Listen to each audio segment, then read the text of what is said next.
Nama saya Bernika Kecil Alfioni dari kelas manajemen 22A dengan NPM 22411027.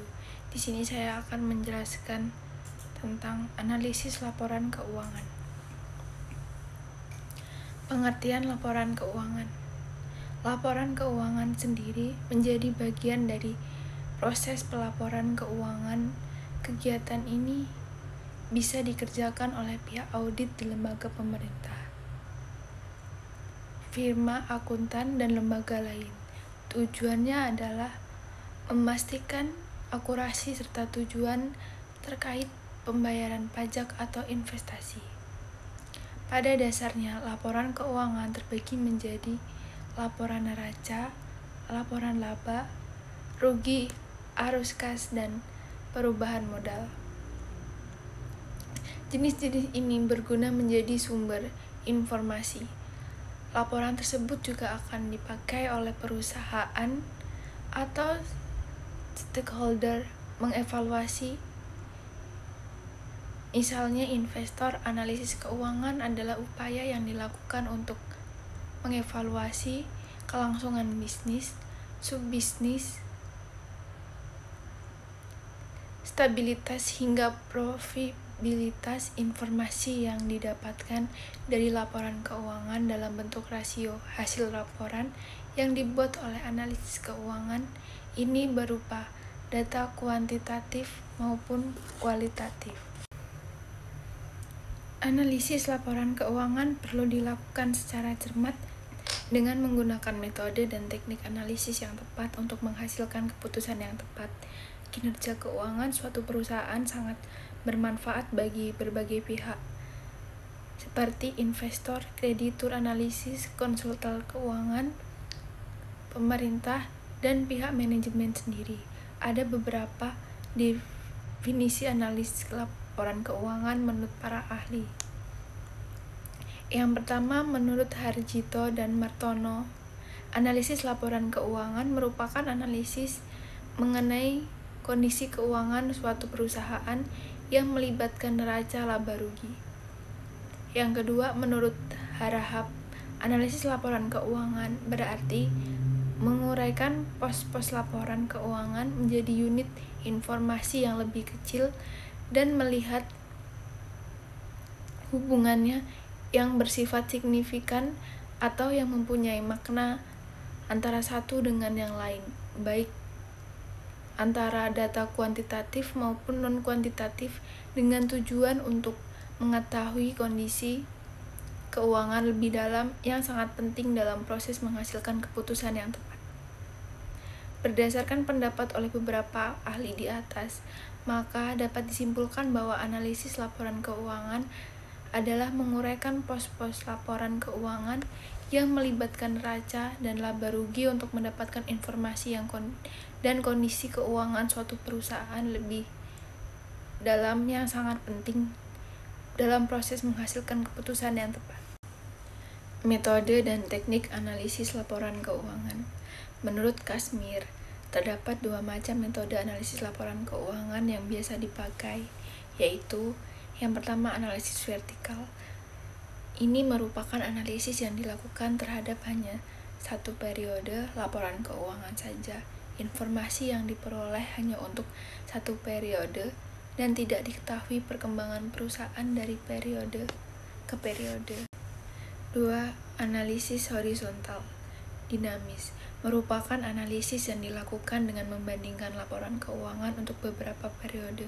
Dari hasil analisis ini akan terlibat perkembangan perusahaan dari periode yang satu ke periode yang lain. Di samping metode yang digunakan untuk menganalisis laporan keuangan, menurut Kasmir, terdapat jenis-jenis teknik analisis laporan keuangan, yaitu analisis perbandingan antara laporan keuangan dengan membandingkan laporan keuangan lebih dari satu periode. Selanjutnya, analisis tren, yaitu analisis laporan keuangan yang biasanya dinyatakan dalam persentase tertentu. Selanjutnya, analisis persentase per komponen, yaitu analisis yang dilakukan untuk membandingkan antara komponen yang ada dalam suatu laporan keuangan, baik yang ada di laporan neraca maupun laporan laba rugi.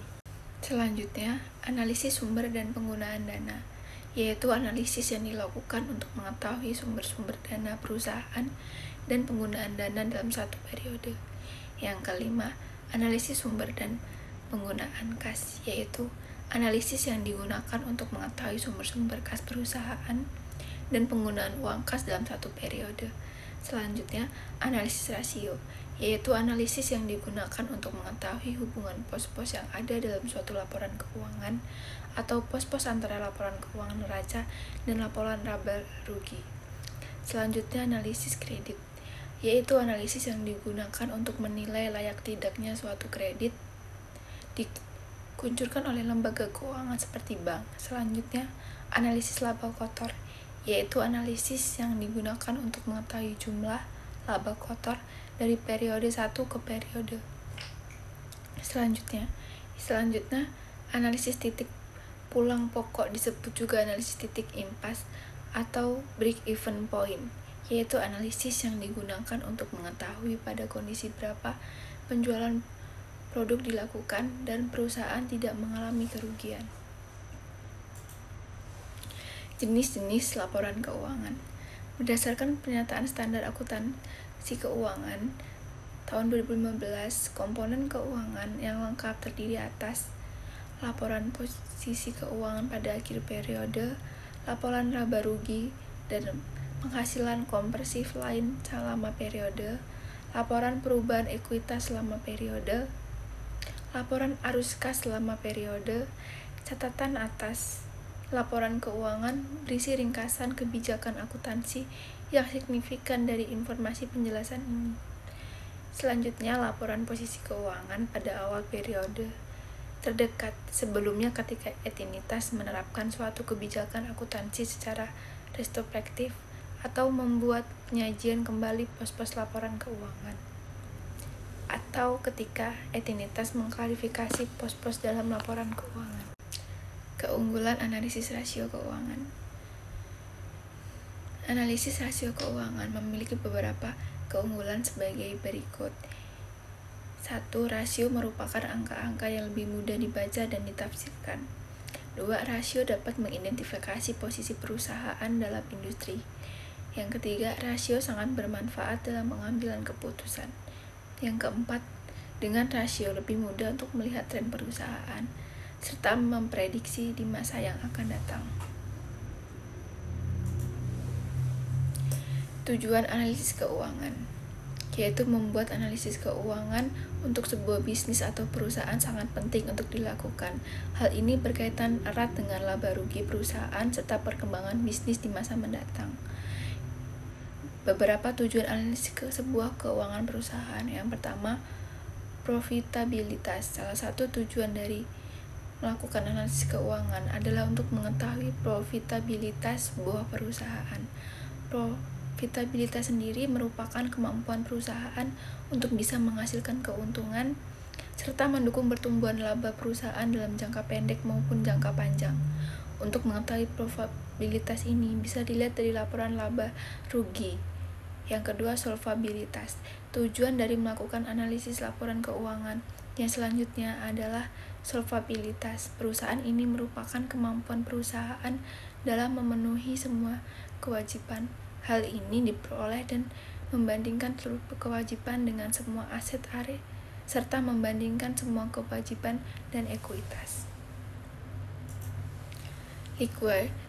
Likuiditas. Likuiditas perusahaan merupakan kemampuan untuk mengukur bagaimana perusahaan dapat lancar melakukan kewajibannya. Cara mengukurnya adalah dengan menggunakan rasio aktiva lancar dan kewajiban lancar. Sekian yang dapat saya jelaskan. Terima kasih.